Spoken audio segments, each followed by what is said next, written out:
We're in Old Fourth Ward. We're here at Dannemans Market, and Dannemans was a place where actually the King family and many members who worked in the civil rights movement with Dr. King would come, and they could kind of buy food here, but also they would even get support from Mr. Danneman, from the Danneman family. So this is kind of a really unique spot that we're sitting in, although many people don't know that. We're in the Old Fourth Ward and also within the King Historic District, which is the historic aspect named for Dr. King. We have a residential as well as a retail component that we're looking to build out. We're excited about this area because it's rooted in the civil rights movement, but it was always a place that truly had diversity. You had, a black community, you had a Jewish community, you had people from all walks of life. To see that level of diversity in the South, in particular in Atlanta, years ago, even before the 50s or so, it's a good thing. So we'd like to reclaim that legacy and take advantage of the really unique bones that this part of town has. It's 763 acres. We've moved forward with a master planning effort, and we look back in a historical way at the amount of people that lived here, the type of industry we had here, the type of residents that we had here, and said, well, projecting into the future, what could we do to honor that, but also to create a vision that is considerate of where the world is today.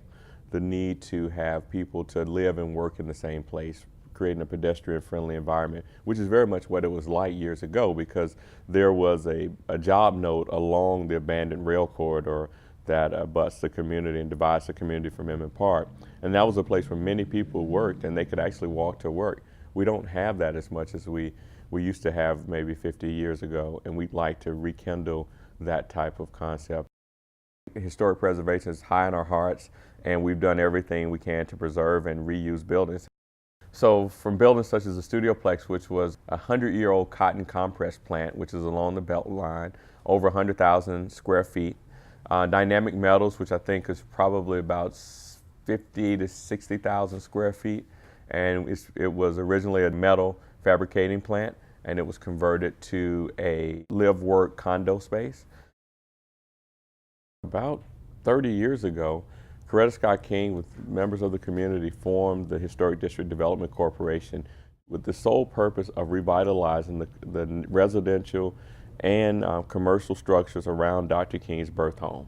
And the start of that effort turned out to be a very, very great thing for the community because many of the homes were in disrepair. And at the time, it was on the heels of a expressway that came through the community, and it destroyed many of the homes that families lived in.